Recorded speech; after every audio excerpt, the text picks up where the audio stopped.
if you want to manifest a lot of wonderful, marvelous things, and I really mean this honestly. We know you do. Yeah. Those things that you want to manifest don't happen, and they don't happen, then I don't want it to seem like it's a cop-out to say, well, you know, you didn't focus enough, you didn't attract it enough, you didn't clear your mind, et cetera, et cetera, et cetera. Well, how else are they going to gain control of their own experience if you don't explain to them why they're not getting what they want? You better tell it straight. Yeah. In other words, you get what you think about. You see, what happens is a lot of people think they're thinking about money, but what they're feeling is the absence lack of money. of it. Yeah. And so you have to help them to isolate these feelings so that they can understand the direction of their thought. And until you have given them that, they have no power. And that's what makes them make up stuff. That's what makes them call it karma, or God doesn't like me, or I'm being punished, or I'm not lucky. It's what makes them make up things that aren't true and that make them feel more powerless. Because you have said if you focus properly, if you chill out, don't try to make it happen, it has to take place. It has to happen. If you want something and you're not in the way of it, it is going to show itself to you. It has to. And if it doesn't, then you're still in the way. But here's the good news about you being still in the way. There's still something more for you to sort out. There's nothing wrong with resistance. That's how you figure out more clearly what you want. That's how you put more detail in it. So do you marry the first person that you dance with? Usually not. Usually you have more experiences with more people. This one can't dance, you want one who can dance. This one can't sing, you want one that can sing. This one's got bad breath, you want one that brushes his teeth. We're not kidding. Your preferences are born from your life experience, and you get to choose, and life experience is what helps you to choose. Thank you. You're doing extremely well. Thank you.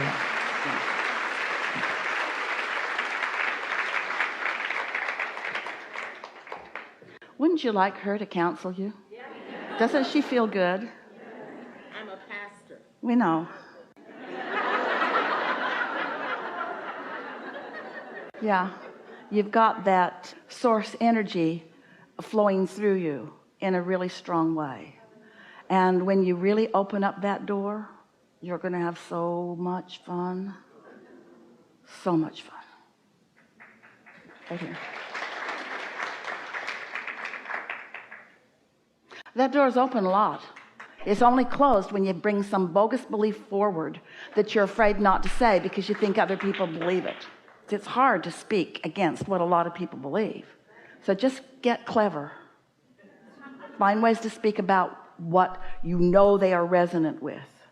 And once you find ways to help them feel the resonance that is so radiant within you, then they'll find the rest of it too. Yeah. Hello. Yeah. Thank you. My question has to do with manifesting, but manifesting when someone else is involved. We're going to slow you down just slightly, and then we're going to go with this. This is really fun.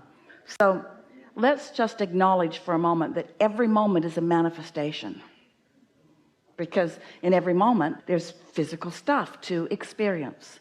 So some of it you can see and hear and smell and taste and touch, and some of it's still in energetic form. But in every moment you have a relationship with your manifested moment. And so we just want to say that it's easier to believe in your ability to create when you think that it's only your thoughts that are part of the mix. But when somebody else's thoughts are part of the mix, then it feels like maybe since you don't have control about what somebody else thinks and you don't create their own reality, that maybe they might get in the way. But really, you know, it's only what you think about what they think that gets in your way. It's not about what they think. It's not about what they think. It's about what you think about what they think. So I've been in a relationship with someone for 9 years, and I want to get married and he does not. And we love each other and we love being together, but that's something that I want to manifest. And let's talk about that for just a little bit. We're just going to ask you a series of questions, and if you could answer them quickly without thinking too much about them, because you already know what you mean, so just speak it as quickly as you can.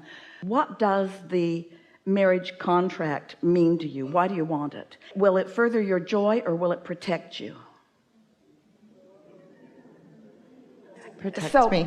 are you under the influence of your inner being or under the influence of loss and fear? What are you under the influence of? The second one. Yeah.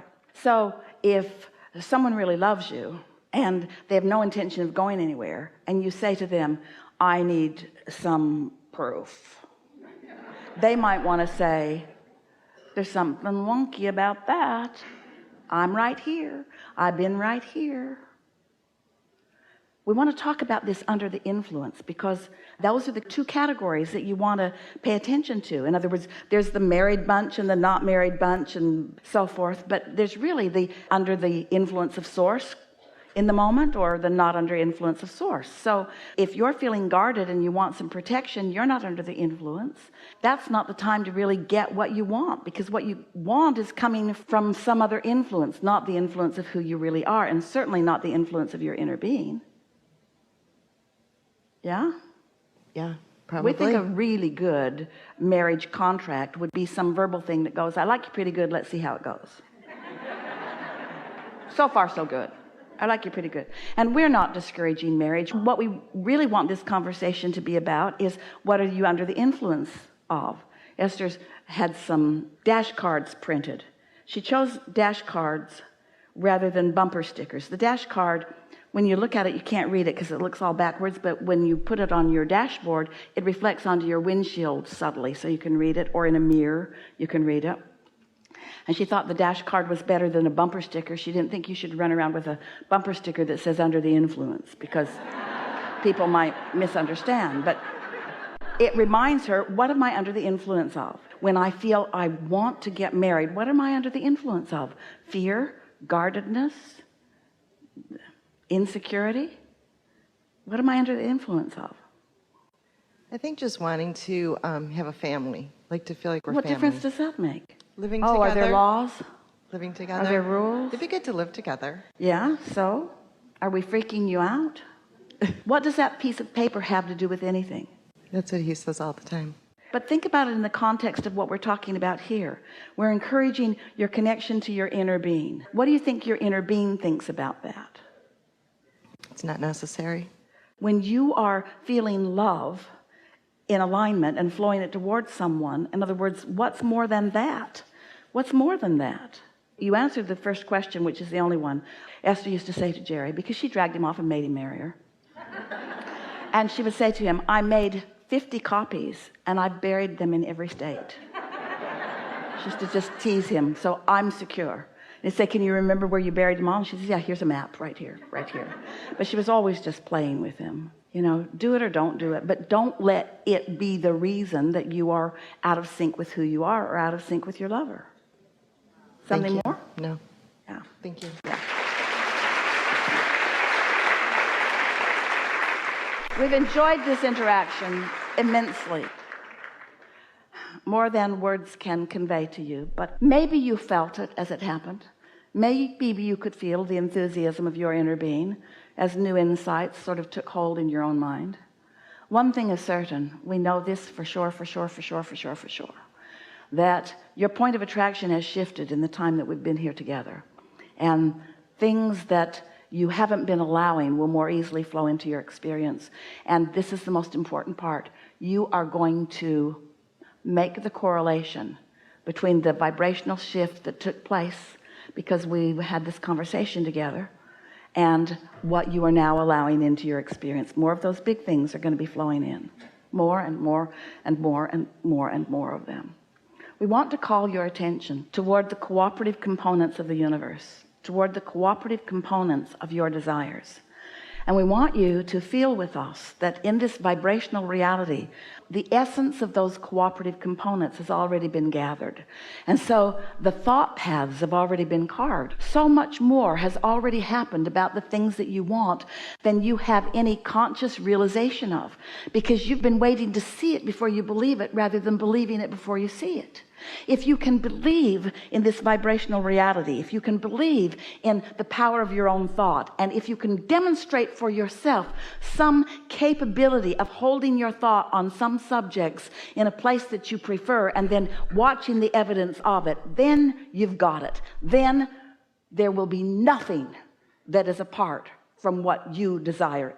everything that you desire will begin showing itself to you in incremental fashion until it bursts into your experience in full blown. You want the manifestation, and for the most part you are dissatisfied with the thought process along the way. That's going to change now, because that thought process must be satisfying before it can burst onto the scene. You can't be reluctant, worried along the way. It's not evolving. You have to be satisfied, some form of satisfaction before those thoughts are going to turn to the tangible things that you want. In time, we'll begin holding workshops like this on demanifestation, because you'll have too many cars in your garage and too many garages and too many things going on, in other words, and you'll come to realize that it wasn't the stuff that you wanted, it was the realization that you could have all the stuff. That's what you want. The realization that whatever you want can come to you. There is great love here for you. And for now, we are complete.